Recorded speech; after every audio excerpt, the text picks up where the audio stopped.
આજરોજ કોંગ્રેસના રાષ્ટ્રીય પ્રવક્તા પવન ખેરા તથા કોંગ્રેસ પ્રદેશ પ્રમુખ દ્વારા ઉત્તર પ્રદેશમાં લખીમપુર ખીરી ખાતે કેન્દ્ર સરકારના મંત્રીના પુત્ર દ્વારા ખેડૂતને કચડી નાખવાના મુદ્દા સહિત અન્ય મુદ્દે ભાજપ સરકારની નીતિઓ વિરુદ્ધ પત્રકાર પરિષદમાં માહિતી આપવામાં આવી હતી। આજરોજ કોંગ્રેસના રાષ્ટ્રીય પ્રવક્તા પવન ખેરાએ આજે યુપીના લખીમપુર ખીરી ખાતે યુપીની ભાજપ સરકારના મંત્રીના પુત્ર દ્વારા ખેડૂતોને કાર નીચે કચડી નાખવાના મામલે આજે ભાજપ સરકારની મનમાની સામે આજે શહેરના સર્किट हाउस खाते पत्रकार परिषद में सरकार ने घेरी आक्षेपों कर्या था। जो कल लखीमपुर खीरी में खेडूत हमारे किसान मार दिए गए, भारतीय जनता पार्टी के एक नेता पुत्र द्वारा उन किसानों के प्रति श्रद्धांजलि हम सब की ओर से, अमित भाई चावड़ा की ओर से, हम सब जो कांग्रेस परिवार है उनकी ओर से उस पर भी चर्चा होती रहेगी।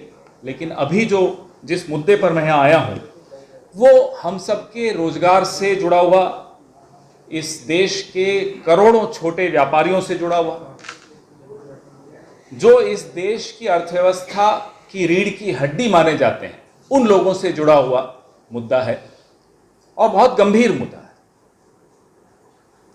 पिछले एक साल में 14 करोड़ रोजगार इस देश में खत्म हुए हैं। ये आंकड़ा हमें और आपको दिमाग में अच्छी तरह से रख लेना चाहिए, बहुत महत्वपूर्ण आंकड़ा है। 14 करोड़ लोग बेरोजगार हो गए, उसमें छोटे व्यापारी, छोटी दुकानें, लघु एवं मध्यम दर्जे के जो व्यापार हैं वो बंद हो जाना।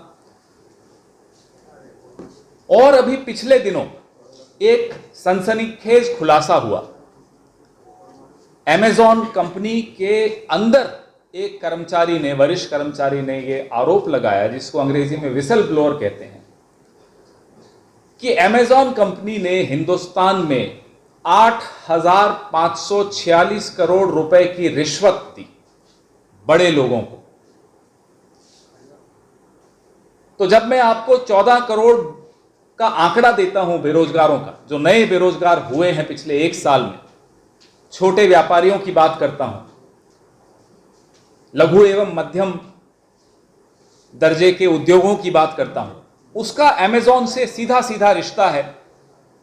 और जब अमेज़न के अपने लोग यह आरोप लगाते हैं कि 8,546 करोड़ की रिश्वत लीगल फीस के नाम पे हिंदुस्तान के बड़े लोगों को दी गई, तो वो बड़े लोग कौन हैं यह मैं और आप समझते हैं, जानते हैं, लेकिन फिर भी सरकार से मांग करते हैं कि एक न्यायिक जांच हो और जनता के सामने, उन करोड़ों दुकानदारों के सामने जिनका व्यवसाय चौपट हो गया है, उनके सामने ये नाम आने चाहिए कि आपके गुनाहगार कौन है।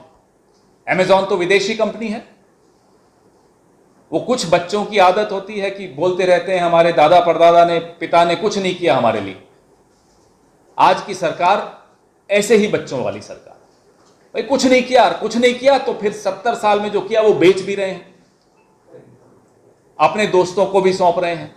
और यहां के जो अपने आत्मनिर्भर भारत की बात करने वाले ये सुन लें, जो यहां अपने व्यापार चलाते हैं, अपना व्यवसाय चलाते हैं, उनको भी आप बर्दाश्त नहीं कर पा रहे। आप विदेशियों को सुपारी दे देते हो एक तरह से कि कैसे आप यहां के रोजगार को, यहां के व्यवसाय को खत्म करो और सब कुछ अपने हाथ में ले। देश यह जानना चाहता है कि ये 8,546 करोड़ किस नेता की जेब में गया, कौन थे वो नेता, कौन थे वो अधिकारी।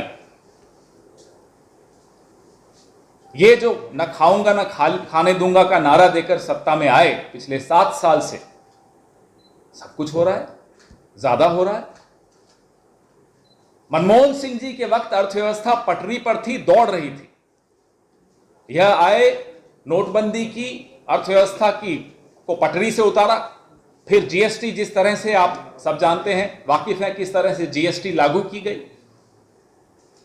अब वो रेल पटरी पर भी नहीं है, पटरी भी उखाड़ दी गई है। ये इन्होंने अर्थव्यवस्था के साथ किया।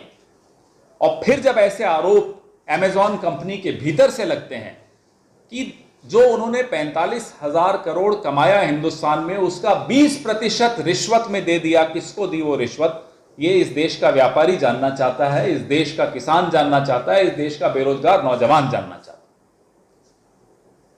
और ये कोई छोटी बात नहीं है, हिंदुस्तान में भी ये गैर कानूनी है और अमेरिका में जहां की ये कंपनी है वहां भी ये गैर कानूनी है। हम इस पूरे मामले की निष्पक्ष, समयबद्ध और न्यायिक जांच की मांग करते हैं। आपके सवाल बहुत हैं। मैं उम्मीद करूंगा कि पहले आप इस विषय से जुड़े हुए सवाल पूछें और उसके बाद जो आप पूछना चाहें, आपका स्वागत है। ખેડૂતો ક્યારેય કોઈને કે હેરાન પરેશાન કરવા કે કોઈને તકલીફ આપવા માટે આંદોલન નથી કરતા. આપણે સૌએ જોયું છે કે છેલ્લા 10 મહિના કરતાં વધારે સમયથી આખા દેશના ખેડૂતો પોતાના હક અધિકાર માટે 3 કાળા કાયદાની વિરુદ્ધમાં ખૂબ શાંતિપૂર્વક રીતે આંદોલન કરી રહ્યા છે, વિરોધ કરી રહ્યા છે.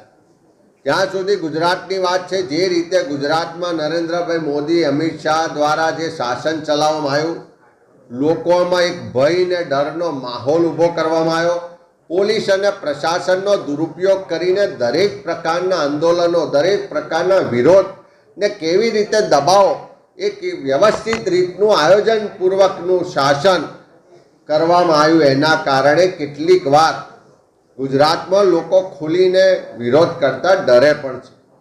પોલીસ ને પ્રશાસન જે રીતે આપણે બધાએ જોયું કે લોકોની જાસૂસી કરાવે, લોકોના અંગત જીવનના ડેટા મેળવી અને લોકોને બ્લેકમેલ કરે, એ જ રીતે પોલીસ અને પ્રશાસન જેની જવાબદારી છે કાયદો વ્યવસ્થા જાળવવાની, જેની જવાબદારી છે ગુનાહિત કૃત્યો અટકાવવાની, જેની જવાબદારી છે બુટલેગરો, અસામાજિક તત્વોને કંટ્રોલમાં રાખીને ગુજરાતના લોકોને સલામતી આપવાની, એના બદલે આ પોલીસ અને પ્રશાસન ક્યાંક બેરોજગારો આંદોલન કરે, ક્યાંક મહિલાઓ આંદોલન કરે, ક્યાંક સરકારી કર્મચારીઓ આંદોલન કરે, ક્યાંક કોંગ્રેસ પક્ષના કાર્યકરો આંદોલન કરે કે ખેડૂતો આંદોલન કરે, તો એને ડરાવવા, ધમકાવવાને દબાવવાનો પ્રયત્ન કરે છે. પણ આ નીતિ અંગ્રેજોની પણ હતી.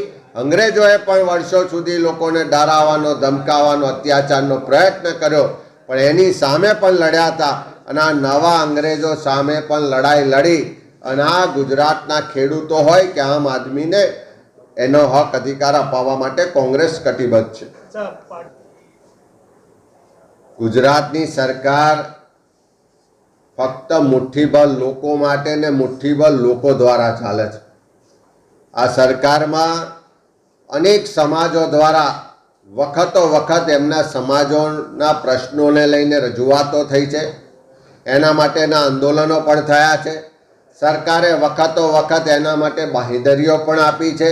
અને જ્યારે પોતાનો લાભ પૂરો થઈ જાય ત્યારે એ વચનોને બાંહેધરીઓ ભૂલી જવામાં આવે છે. એવા સંજોગોમાં આજે ગુજરાતમાં વિવિધ સમાજો, અને એકલા સમાજો નહીં, સરકાર સાથે જોડાયેલા વિવિધ કર્મચારીઓના મંડળો પણ રોજબરોજ સરકાર સામે વિરોધ પ્રદર્શનને આંદોલનો કરી રહ્યા છે, રજૂઆત કરી રહ્યા છે.